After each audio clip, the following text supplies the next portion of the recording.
தொடர்ந்து நேற்றைய தினம் கூட நீங்க பாருங்க, மும்பையில் இருக்கக்கூடிய மழை, உலக அளவில் நகர்ப்புறங்களில் இந்த மழை குறிப்பாக குறுகிய நேரத்தில் அதிக பதிவாயிருது. சென்னையை பொறுத்தவரையும் தொடர்ந்து நமக்கு இந்த மழை வந்து இந்த ஜூன் மாதத்திலேருந்து ஒரு நாள் ஷோலிங்கநல்லூரில் 12.5 சென்டிமீட்டர், இன்னொரு நாள் நார்த் சென்னையில் 9 சென்டிமீட்டர், அதுவும் 1 மணி நேரம் இல்லை 2 மணி நேரத்துக்குள், அந்த மாதிரி உள்ள சேலஞ்சஸ் இருக்கு. மக்களுக்கு அத்தியாவசிய தேவையான மழைநீர், கழிவுநீர் அகற்றும் பணி, குடி தண்ணீர் கொடுக்கும் அந்த பணிகள் இருக்கு. குறிப்பாக சில ஏரியாஸ் 187, 188 வார்டு, மடிப்பாக்கம், தொடர்ந்து அது செய்திகள் வந்தாலும் அந்த பணிகளும் நம்ம முடிக்க வேண்டிய கட்டாயம். சிஸ்டர் டிபார்ட்மெண்ட் செய்தாலும் அதை தவிர்க்க முடியாது. சிக்னிஃபிகண்ட்டாக நமக்கு எந்த ஒரு சேஞ்சஸும் இல்லை. சற்று இந்த மழைக்காலங்கள் ஏற்றம் வரக்கூடிய காய்ச்சல் தான் இருக்கே தவிர்த்து ஒரு ஐசோலேட்டட் கேசஸ், ஒரு கேஸ் ஆஃப் டயரியா நமக்கு ஏற்கனவே ஒரு 2 புளியாந்தோப் மற்றும் அந்த பகுதியில் நமக்கு சைதாப்பேட் பகுதியில் நோட் பண்ணோம். ஆனால் அது ஐசோலேட்டட் கேஸ், அந்த இடத்தில் 100 பேரோ 200 பேருக்கோ இல்லை. அந்த இதையும் உடனடியாக அது வந்து ஸ்டாப் செய்யப்பட்டது. பெட் அனிமல் கிளினிக் பொறுத்த வரைக்கும் 3 புதிய பெட் அனிமல் மற்றும் ஏபிசி கிளினிக், அதற்கு தேவையான கென்னல் வசதியோட, உயர்தர கென்னல் வசதியோட இருக்கக்கூடிய ஏற்பாடுகளும் சொல்கிறோம். அதே மாதிரி மக்கள் வளர்க்கும் நாய்கள், செல்லப்பிராணின்னு சொல்லக்கூடிய அந்த லைசன்ஸும் இந்த ஆண்டு 5000க்கு மேற்பட்ட 6000 தாண்டி உள்ளது. கடந்த ஆண்டெல்லாம் 1000 பேர் தான் லைசன்ஸ் எடுத்தாங்க. நல்ல முன்னேற்றம் ஏற்பட்டதில் ஸ்விம்மிங் பூல் மூலமாக நம்மளுக்கு இந்த பர்டிகுலர் டிசீஸ் வருதுங்கிறது கேரளாவில் சொல்கிறோம். ஸோ நிக்லேரியா டிசீஸ் வருதுன்னு சொல்லும்போது அதற்கு தேவையான முன்னெச்சரிக்கை நடவடிக்கை நம்ம எடுக்கணுங்கிறது தான். தெருநாயாக இருந்தால் அதை நம்ம அப்புறப்படுத்தி அப்சர்வ் பண்ணி கருத்தடை பண்ணி அதற்கு பிறகு அந்த சிவில் பிஹேவியர் இல்லைன்னா அங்கே ரிலீஸ் பண்ணுறதுக்கு 10 நாள் பார்த்து இது பண்ணணும்னு சொல்லியிருக்காங்க. ஸோ அதே நேரத்தில் அந்த நேரத்தில் அதே பகுதிக்கு போகும்போது மீண்டும் சிலது அக்ரெசிவாக இருக்குது. அதற்கு நாங்கள் வல்லுநர்களின் கருத்து சொல்லி அந்த மாதிரி உள்ள நாய்களுக்கு என்ன முடிவு பண்ணோம். அது 10 நாய் 100ல் ஒரு 5 நாய்கள் தான் அந்த தொடர் அக்ரெசிவாக இருக்கும். வணக்கம். தொடர்ந்து நம்ம additional commissioner health, solid waste management, அப்புறம் சிட்டி ஹெல்த் ஆஃபீஸர் மற்றும் சிட்டி வெட்டினரி ஆஃபீஸரோடு சேர்ந்து நம்ம வேர்ல்டு வெட்டினரி சர்வீஸோடு இணைந்து நம்மளோட தெருநாய்களோட கணக்கீடு வந்து தொடங்கினோன்னு ஏற்கனவே மேயர் அவர்களும் அந்த ரிவ்யூவில் சொன்னாங்க. நம்ம மாண்பு முனிசிபல் அட்மினிஸ்ட்ரேஷன், வாட்டர் சப்ளை அமைச்சரும் இந்த பிரச்சனை, குறிப்பாக தெருநாய் பிரச்சனை, அதே மாதிரி திரியும் மாடுகளோட பிரச்சனை குறித்து பல்வேறு முடிவுகள் வந்து நம்மளோட அசம்பிளிலேன்னு சொன்னாங்க. தொடர்ந்து எங்களோட மாநகராட்சியிலையும் நம்ம ஸ்டெப் எடுத்துருக்கோம். அந்த வகையில் தான் இன்றைக்கி வந்து நம்மளோட சர்வேக்கு வந்து நம்ம வாலண்டியர்ஸ் மூலமாக இந்த தொடர்ந்து தெருவில் ஃப்ரீயாக திரியும் தெருநாய்கள், அதை சைட் சர்வேன்னு சொல்லுவோம். அதை பார்த்து எவ்வளோ எண்ணிக்கை இருக்குன்னு மாநகராட்சியில் 2018 சுமார் 59,000 நாய் இருந்தது. தற்பொழுது பல்வேறு கருத்தின் அடிப்படையில் நம்ம ராயபுரத்தில் மட்டும் ஒரு சர்வே பண்ணினோம். பட் அதுவும் முழுமையான சர்வேயாக பண்ணணும்னு சொல்லிட்டு எக்ஸ்பர்ட்ஸ், வேர்ல்ட் வெட்டினரி சர்வீஸ் வந்து அவங்களுக்கு அந்த சர்வே இருக்கு. டாகோட அபண்டன்ஸ், அப்புறம் தெருக்கள் ஜிபிஎஸ் சர்வேவோட ஆப் மூலமாக வாலண்டியர்ஸை பயன்படுத்தி பண்ணுறதுக்கான பயிற்சி இன்னைக்கு நடக்கிறது. 10ஆம் தேதியிலேருந்து அந்த பணியை தொடங்குவாங்க.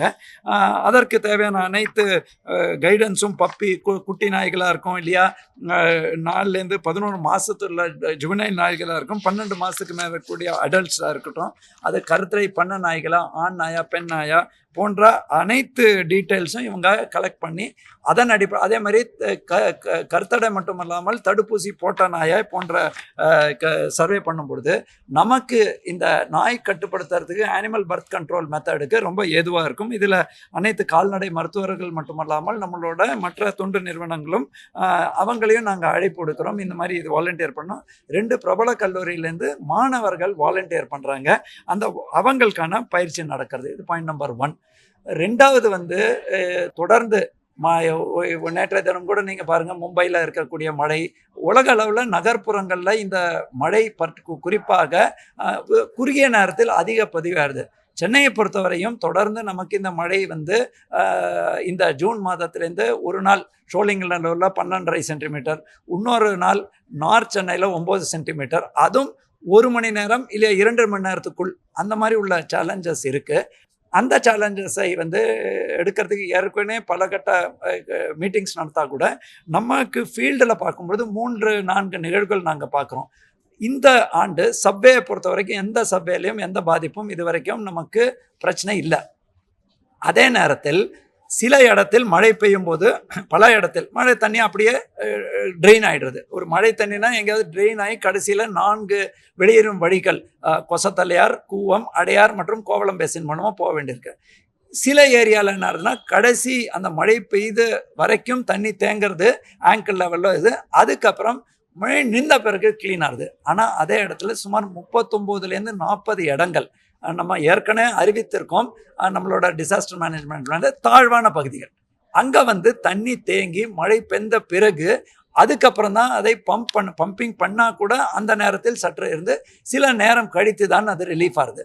ஸோ இது இல்லாமல் நமக்கு பணிகள் காரணமாக சில இடத்தில் அந்த ஒரு நாள் ரயில்வேஸில் ஒரு பிளாக்கேஜ் இருந்தது, அந்த மாதிரி உள்ள நிகழ்வுகள் இருக்குது. அதுக்கு நம்ம டாஸ்க் ஃபோர்ஸ் போட்டு உடனுக்குடன் அதை ரிலீவ் பண்ணுறதுக்கான நடவடிக்கையில் ஸ்டெப் எடுத்திருக்கோம்.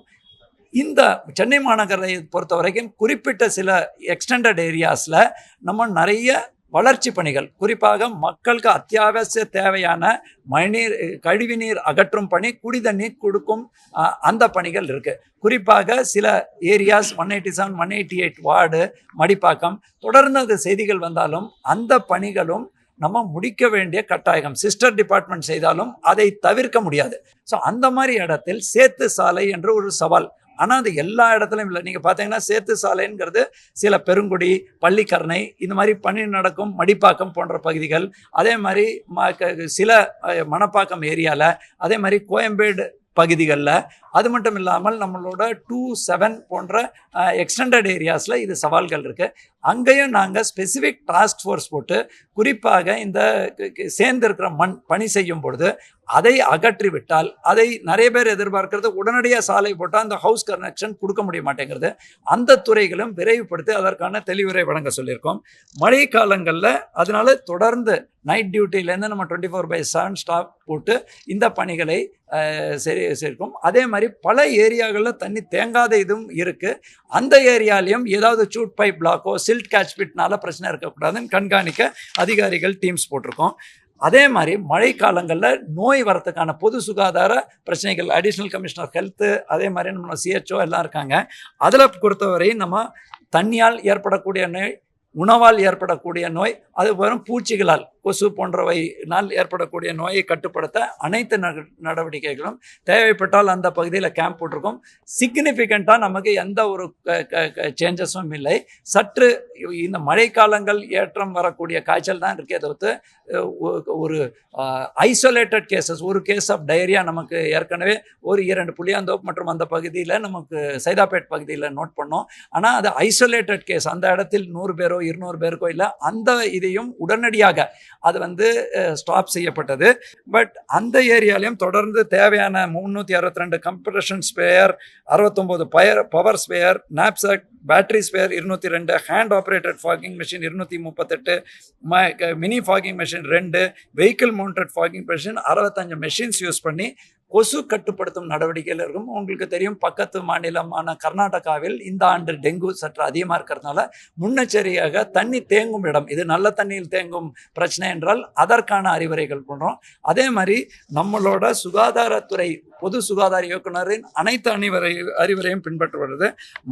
நாயை பொறுத்த வரைக்கும் இந்த ஆண்டு இதுவரை 10,100 நாய்கள் பிடிக்கப்பட்டு அதில் 7,265 நாய்களுக்கு கருத்தடை செய்யப்பட்டது. கடந்த 7 ஆண்டுகளில் சுமார் 1,05,000 நாய்களுக்கு கருத்தடை, 7லேருந்து 8 ஆண்டுகளில் நம்ம கருத்தடை பண்ணியிருக்கோம். அதே மாதிரி மாடு திரியும் மாடுகளை பொறுத்தவரை ஏற்கனவே சில அறிவிப்புகள் அமைச்சர் சொல்லியிருக்காரு. அதற்கான தேவையான கருத்துருக்கள் நம்ம அனுப்பிட்டுருக்கோம். மேயர் அவர்களும் டெப்டி மேயர், மதிப்புரிய டெப்டி மேயர் மீட்டிங்லேயும் சொல்லியிருக்காங்க. இந்த ஃபைன் இன்க்ரீஸ் பண்ணதுனால தெரியும் இதோட கம்ப்ளைண்ட்ஸ் குறைஞ்சிருக்கு. கடந்த ஆண்டோட ஒரு 50 விழுக்காடு குறைஞ்சிருக்கு. ஆனாலும் பிரச்சனை முழுமையாக தீரவில்லை. நீங்களே பத்திரிகையில் போட்டிருக்கீங்க. இதுவரைக்கும் 1251 மாடுகளை பிடித்திருக்கோம். கால்நடைத்துறையோடு இணைந்து அதை 3ஆம் வரைக்கு மேலே நம்ம இது வெளியேற்றணும்னா அதற்கு படப்பை போன்ற பகுதிகளில் இடம் இருக்காங்கிற தேர்வு செய்யும் பணி நடக்கிறது. பெட் அனிமல் கிளினிக் பொறுத்த வரைக்கும் 3 புதிய பெட் அனிமல் மற்றும் ABC கிளினிக், அதற்கு தேவையான கென்னல் வசதியோட, உயர்தர கென்னல் வசதியோட இருக்கக்கூடிய ஏற்பாடுகளும் சொல்கிறோம். அதே மாதிரி மக்கள் வளர்க்கும் நாய்கள் செல்லப்பிராணின்னு சொல்லக்கூடிய அந்த லைசன்ஸும் இந்த ஆண்டு 5000க்கு மேற்பட்ட 6000 தாண்டி உள்ளது. கடந்த ஆண்டெல்லாம் 1000 பேர் தான் லைசன்ஸ் எடுத்தாங்க. நல்ல முன்னேற்றம் ஏற்பட்டதில் தொடர்ந்து அனைத்து அதிகாரிகளும் இந்த மழைக்காலம் இருப்பதால் கவனக்குறைவாக இருக்கக்கூடாது, அனைத்து பணிகளும் முடுக்கி விட வேண்டும் என்று கண்காணிக்க வேண்டும், நைட் டியூட்டி செய்ய வேண்டும். கம்ப்ளைண்ட்ஸ் வந்தால் குறிப்பாக ஆன்லைனில் இருக்கலாம், பத்திரிகை வாயிலாக இருக்கலாம், சோஷியல் மீடியா வாயிலாக இருக்கலாம், அதை உணர்ந்து கொண்டு அதில் உடனடியாக நடவடிக்கை எடுக்கிறதுக்கு சொல்லியிருக்கோம்.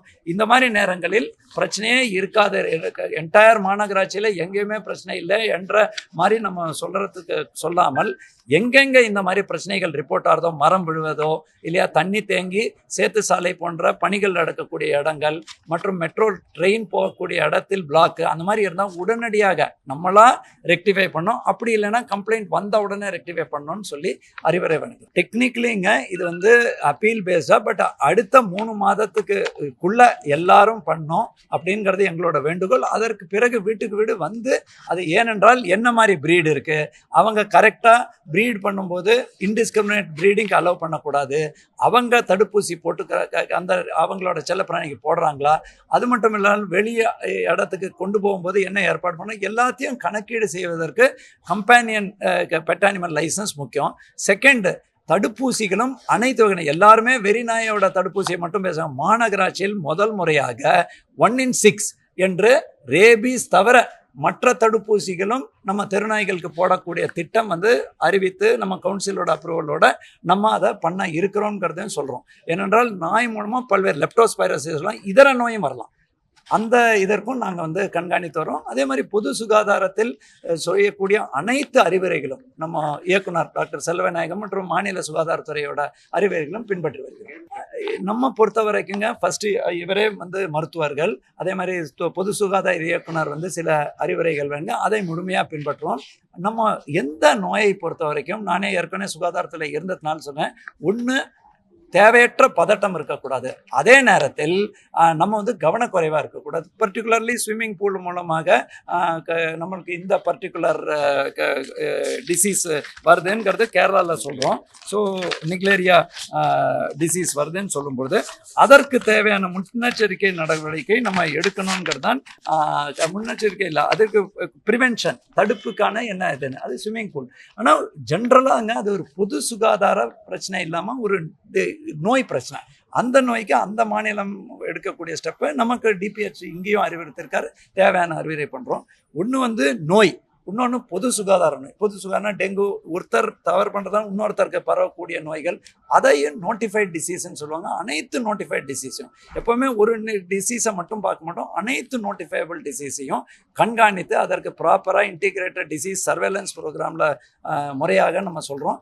3க்கு மேற்பட்ட ஏதாவது ஒரு நோயினால் உள்நோயாளிகளோ 10க்கு மேற்பட்ட பல நோய்யினால் உள்நோயாளிகள் கணக்கீடு ரேபிட் ரெஸ்பான்ஸ் டீம்ஸ் எல்லாம் போட்டு நம்ம தயார் நிலையில் இருக்கோங்க. பட் எப்போவுமே மழை காலங்களில் குடிதண்ணி பொறுத்தவரை காய்ச்சிய குடிநீர், அதே மாதிரி நம்ம சம்பை ரெகுலராக க்ளீன் பண்ணோம். சம்புக்குள் மழை தண்ணி புகும் தடுத்துனா அதையே நம்ம பயன்படுத்தக்கூடாது. தொடர்ந்து நம்மளும் முன்னெச்சரிக்கையாக இருக்கணும். தெருவில் பாதுகாப்பற்ற உணவை உண்டக்கூடாது, போன்ற கைகளை ரெகுலராக கை கழுவணும். இது ஏதோ கோவிட் காலகட்டத்தின் வழிமுறை இல்லை, அனைத்து நாட்களிலும் நம்ம தொற்று நோயை தவிர்ப்பதற்கு தேவையான வழிமுறைகள். அது எது மாநில அரசு சொல்கிறதோ, பொது சுகாதார வல்லுநர்கள் சொல்கிறாங்க, முழுமையாக எங்களுக்கு 300 நிலையங்கள் மூலமாக அதை நாங்கள் பின்பற்றி வருகிறோம். தற்பொழுது உங்களுக்கு தெரியுங்க, சென்னை மாநகராட்சியை பொறுத்த வரைக்கும் ஒரு பக்கம் நாய் ஆர்வலர்கள் அவங்க animal welfare board of India மற்றும் ஏபிசிகளில் இதெல்லாம் மீறி நாங்கள் ஏதாவது செயல்பட்டால் கண்காணிப்பு பண்ணுறோன்னா சுட்டி காட்டு அதற்கான கம்ப்ளைண்ட் பண்ணுறாங்க. இன்னொரு பக்கம் அக்ரெசிவ் டாக்ஸ் ஒரு சவாலாக தான் இருக்குது. ஒரு பகுதியில் துரத்தக்கூடிய நாய் தற்பொழுதுள்ள வழிமுறை என்பது அதை வீட்டு நாயாக இருந்தால் உரிமையாளர் கண்காணிக்கணும், வெளியில் கொண்டு போய் லீஷ் போடணும், அதெல்லாம் இருக்குது. தெரு நாயாக இருந்தால் அதை நம்ம அப்புறப்படுத்தி அப்சர்வ் பண்ணி கருத்தடை பண்ணி அதற்கு பிறகு அந்த சிவில் பிஹேவியர் இல்லைன்னா அங்கே ரிலீஸ் பண்ணுறதுக்கு 10 நாள் பார்த்து இது பண்ணணும்னு சொல்லியிருக்காங்க. ஸோ அதே நேரத்தில் அதே பகுதிக்கு போகும்போது மீண்டும் சிலது அக்ரெசிவாக இருக்குது. அதற்கு நாங்கள் வல்லுநர்களின் கருத்து சொல்லி அந்த மாதிரி உள்ள நாய்களுக்கு என்ன முடிவு பண்ணோம், அது 10 நாய் 100ல் ஒரு 5 நாய்கள் தான் அந்த தொடர் அக்ரெசிவாக இருக்கும் ஸ்ட்ரீட் டாக்ஸு. அதற்கு என்னங்கிறது இல்லை, பிடிச்சிட்டு போகிறது இல்லைன்னுங்கிறது இல்லை, பிடித்தால் பல பேருக்கு அந்த பொது அறிவுக்கு உகுந்த பதிலாக இருக்கிறது இல்லைங்க. தற்பொழுதுள்ள விதிமுறைகள் இது மாநில அரசு மத்திய அரசோட வெல்ஃபேர் போர்டு ஆஃப் கைட்லைன் மட்டும் இல்லாமல் உச்சநீதிமன்றம் உறுதி செய்யப்பட்ட உள்ள இதுபடி திருப்பி அதே இடத்துல ரிலீஸ் பண்ணோங்கிற கட்டாயத்தில் இருக்கு. அதே நேரத்தில் மே 9ஆம் தேதி உச்சநீதிமன்ற கைட்லைனில் சில கைட்லைன்ஸ் கொடுத்துருக்காங்க. ஆனால் அந்த கைட்லைன்ஸ் சேஞ்ச் பண்ணால் கூட மறுபடியும் உயர்நீதிமன்றம் போகணுங்கிறது தான். இதை வழக்கு ரீதியாக நம்ம பார்க்காமல் நடைமுறையில் சவால்கள் உண்மை, இது ஜீரோவும் கிடையாது ஒன்றும் கிடையாது. சவால்கள் துரத்தக்கூடிய தன்மை உள்ள தெருநாய்கள் மற்றும் செல்லப்பிராணிகள்னால் பிரச்சனை இருக்கிறது உண்மை.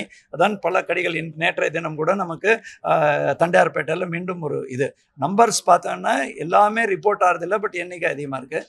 அதற்கப்புறம் ஆனிமல் பிஹேவியரை பொருட்படுத்தாமல் சில சவால்கள் வருது.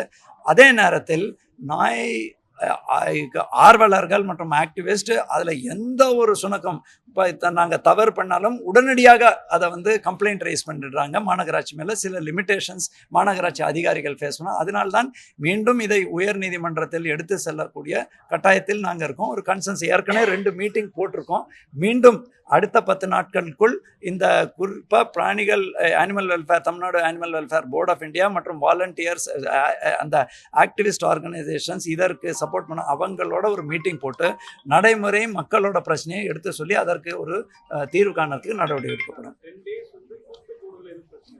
அந்த பிரச்சனையே இல்லைங்க.